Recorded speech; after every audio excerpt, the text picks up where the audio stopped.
की शिवकालीन घोडबाव म्हणतात, म्हणजे पूर्वीच्या घोड्यांना पाणी पिण्यासाठी इथे उतरवलं जायचं आणि त्यांना इथे लपवलं जायचं.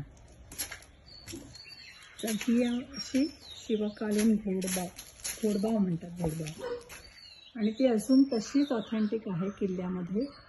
लहानपणी आमची शाळा अगदी बाजूला असल्यामुळे आम्ही खूप इकडे येऊन दंगा करायचो. त्याच्यामुळे आम्हाला इथल्या खूप छान गोड मेमरीज आहेत.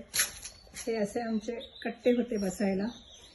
आणि आम्हाला अशी काही श्रद्धा होती की शाळेमध्ये अभ्यास कमी झाला किंवा काही तर इकडे येऊन शंकराच्या पायाशी आपण हे करून मार्क बघायचे.